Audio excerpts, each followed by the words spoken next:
Today's episode of the podcast is all about the child's pose stretch.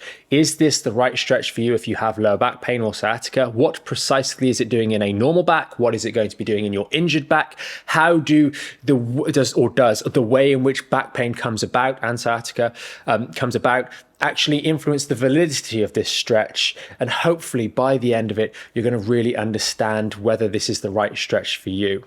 So let's kick things off with the understanding that this is a really, really common stretch. If you've looked on the NHS guidance here in the UK, if you've seen your doctor or any of the physical manual therapists that you might have seen for treatment of back pain or sciatica, you're going to most likely have come across this stretch. Why? Because it feels nice. But many stretches feel nice. And the first point we want to cover here, and yes, this is going to be a bit more of a visual podcast at times, is what is it doing in this section of the lower back? When we do the child's pose stretch, you're often encouraged to do a pelvic tuck or pelvic tilt, which is whereby we tuck the pelvis down and round. You can see that has the effect on the lower back of actually opening out this section here, creating more space, creating a stretch through that region. And then obviously rounding and pushing our lower back. And we can see what that is doing to this whole section through here as we really try and focus it perhaps to that lower lumbar spine where we have the pain.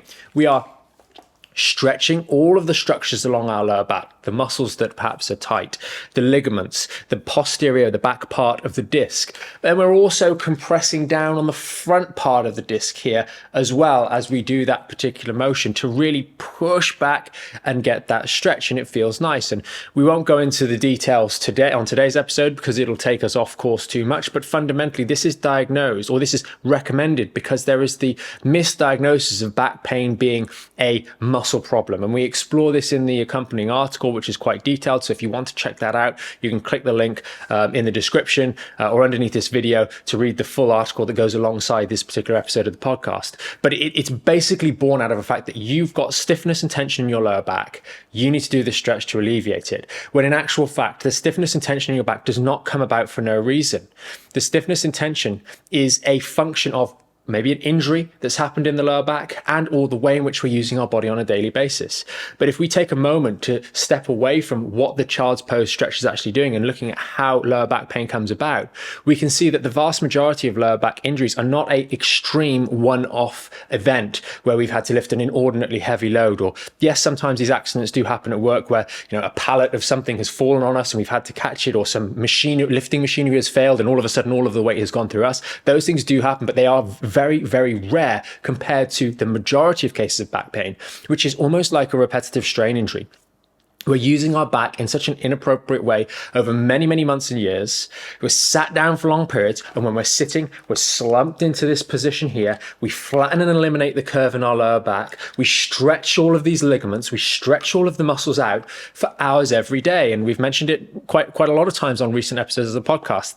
The British Heart Foundation quoted that the average adult spends 9.5, this is working age adult, spends 9.5 hours sitting every day. That's not just in the office, but that's at home. That's when you're chilling out, etc., when you're traveling to and from work. We spend a crazy amount of time every day doing this. And this is really important. Those of you that are just listening only, we're flattening out the lower back, we're doing a posterior pelvic tuck, and we're stretching all of these structures. That is really, really important, because what it does is it starts to continually compress through the discs on the front and drive them backwards while stretching out all the structures on the back.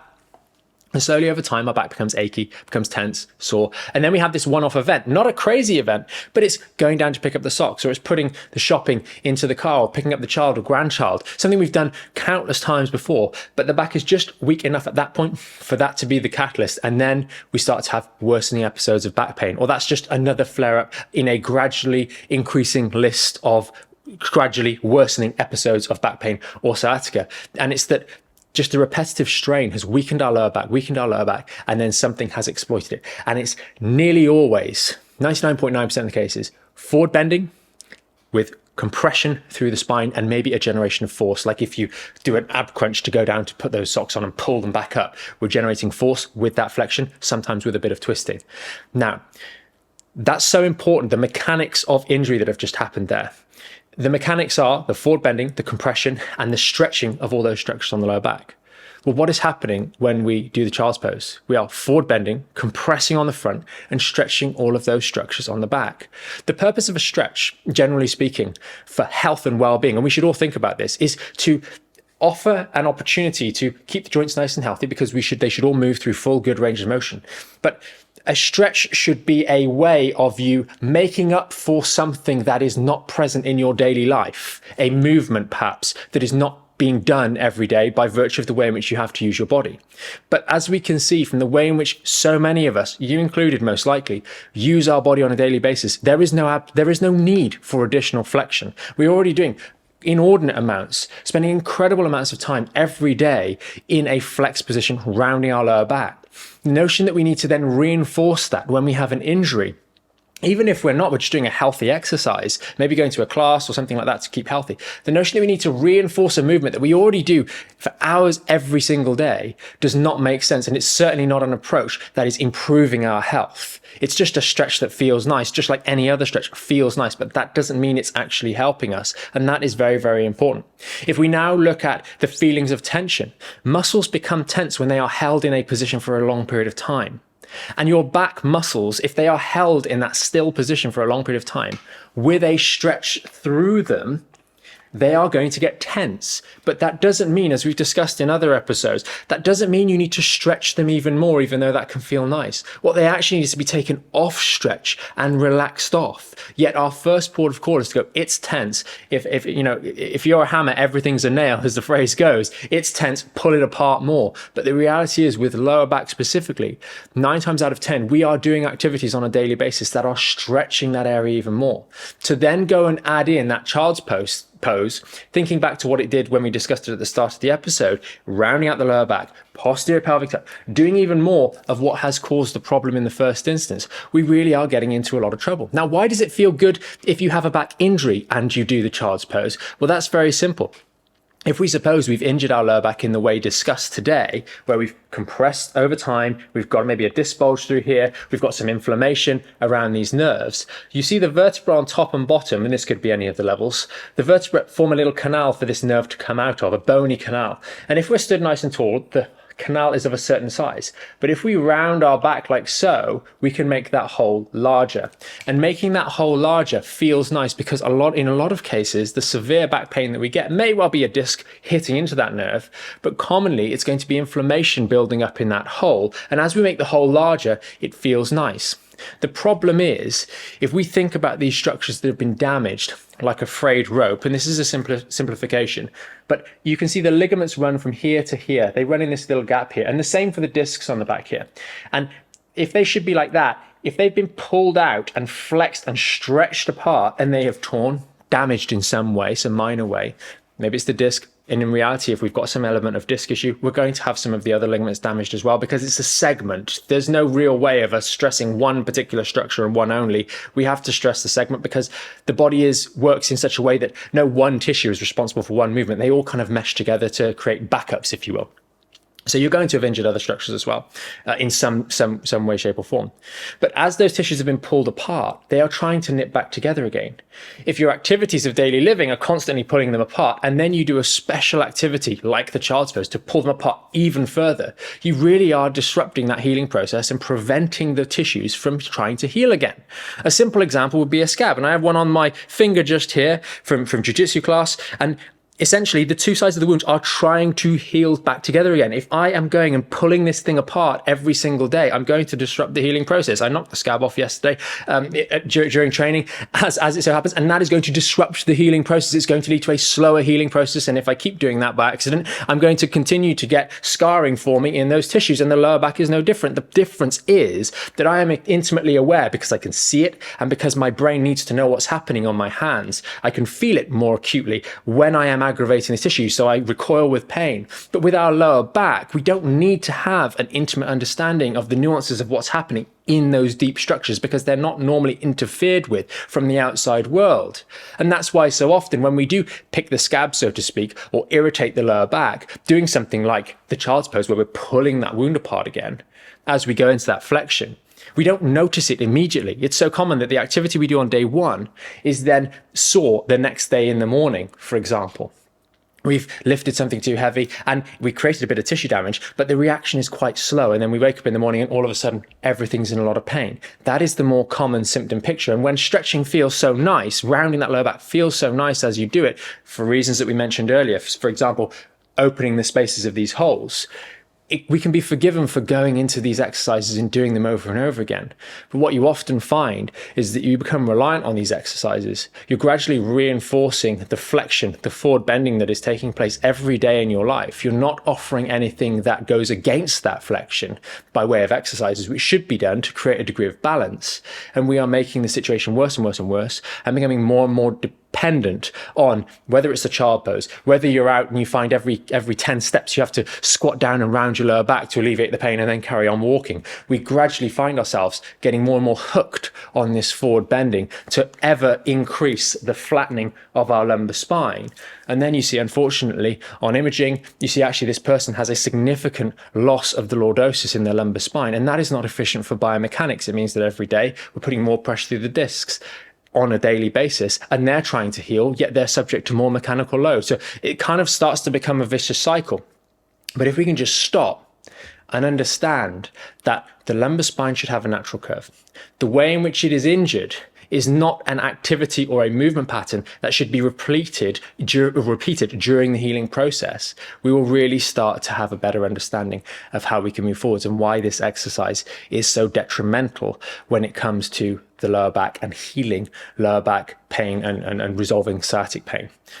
Worst case scenario, or rather best case scenario, is that it's just getting in the way of you doing other activities that could be more effective, which we'll come to in a moment. Worst case scenario is you really are getting in the way of a healing process and allowing yourself to reinforce a degree of instability that's taking place.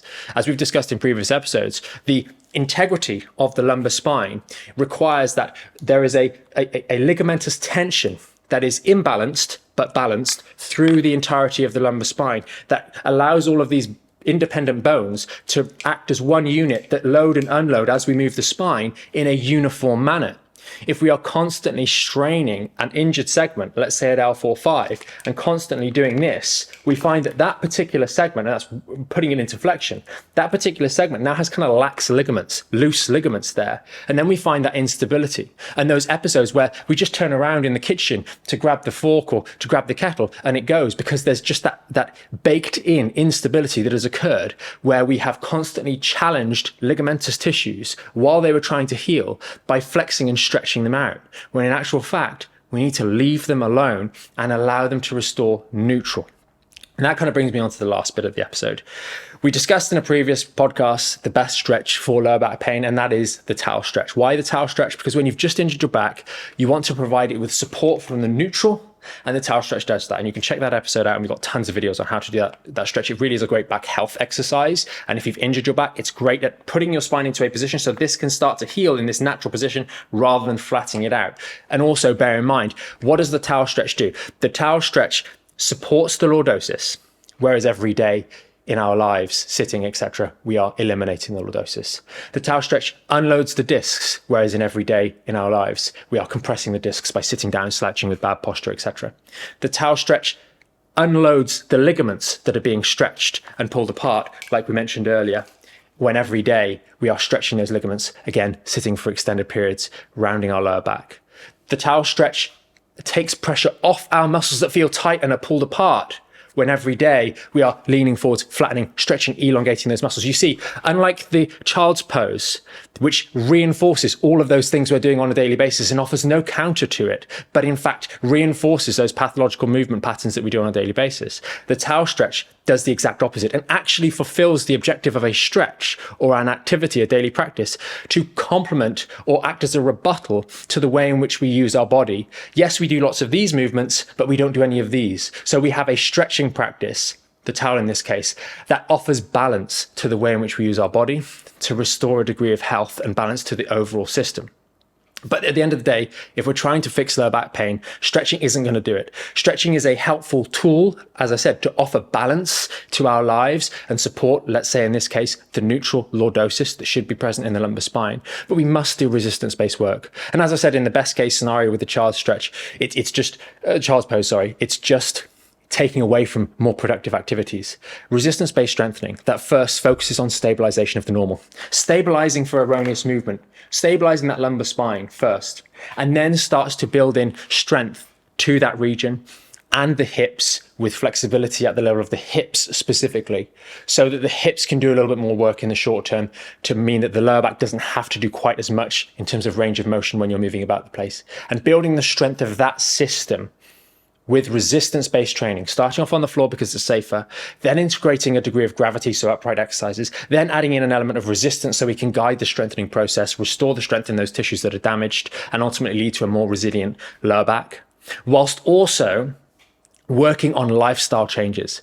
Knowing, as we discussed in the chronic back pain podcast, that so many of the things we're doing on a daily basis, like I've just mentioned with regards to the 9.5 hours of sitting that we do every day, bending from the lower back, not bending with our knees and hips, all of those other activities that we do on a daily basis also feed into our lower back pain. And we must modify, adjust those areas as well as doing our correct resistance-based exercises with some stretching to help. That is the package that actually will resolve your lower back pain. And if you've followed the podcast for some time now, you will find that we cover each of those different things as we go through the various episodes, and there's plenty of detailed guidance. So I would definitely use one of the links in the description here. You can check out more of the episodes of the podcast and browse for some ones that are particularly relevant for you.